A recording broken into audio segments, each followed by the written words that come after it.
How you doing? I'm going to go over a drill with angle iron on doors.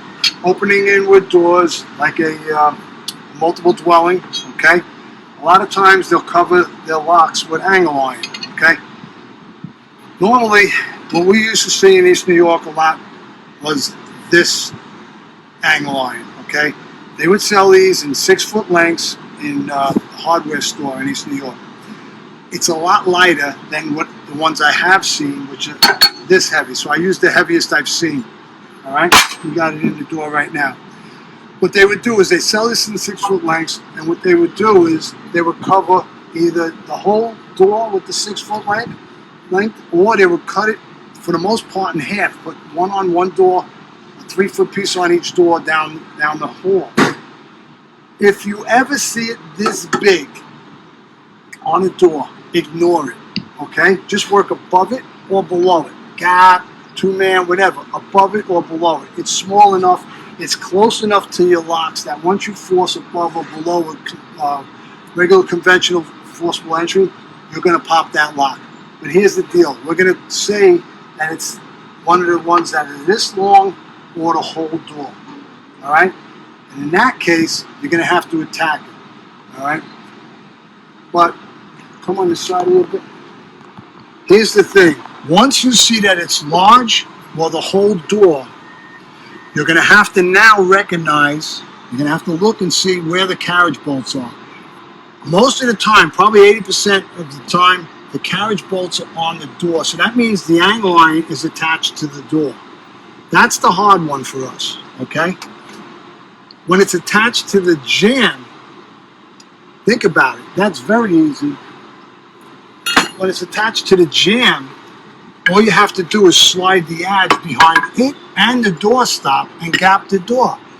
If that angle iron shows carriage bolts on the jamb, or you see tack welds and it's attached to the jamb, it's a home run for us. We slide behind it, we gap it. But usually, 80% probably of the times I saw it, it was attached to the door.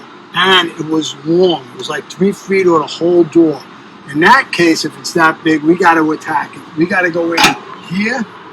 Oh, door's locked. Door's locked.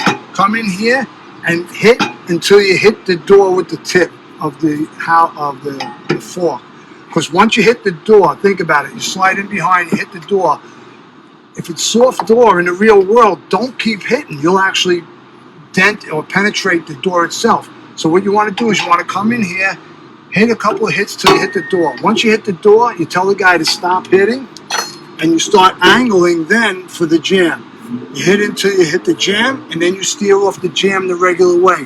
Then when you go towards the door, the angle iron is actually going to act like the handle of the axe, a chock, or the head of the axe is there for more leverage. The angle iron is going to help you push the door further off and pop the locks easier. Once you get in and bury it and go to the door, the angle iron is actually going to push the door out further for you. It's going to be a friend after that. All right? But just remember, once again, if it's ever this big, you just work above it, force regular conventional, above it or below it.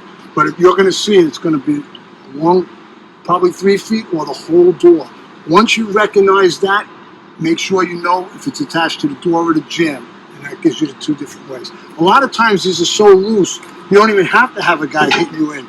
You can actually slide it behind the door stop and then have the guy hit you into the jamb and then steer off the jamb. So I'm going to do this now. All right. All right. Get a pair of gloves on.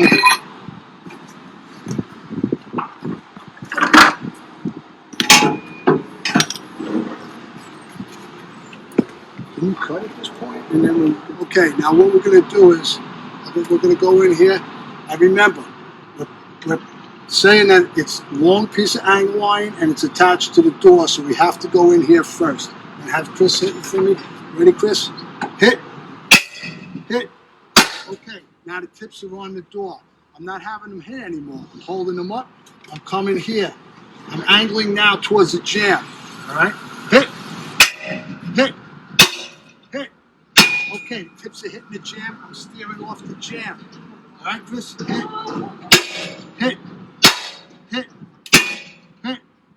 All right, my tips are past the jamb, but I still have to go Move over here. I still have to go till the crotch is at the inside part of the doorstop. But my tips are outside the jam. I'm not steering anymore. I'm going to tell Chris to drive it in. So he just means that he's on his own. Okay? Drive it, Chris. Okay.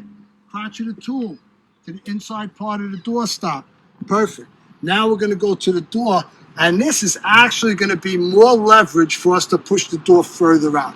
I may need your help on this, Chris. Let me see if I can get it. If I can't, you grab here and we'll go to the door, all right? Yeah, four. Come on. 1, 2, 3. Dude, that angle line, push that door. No problem. You know, blasted through that wood. Okay?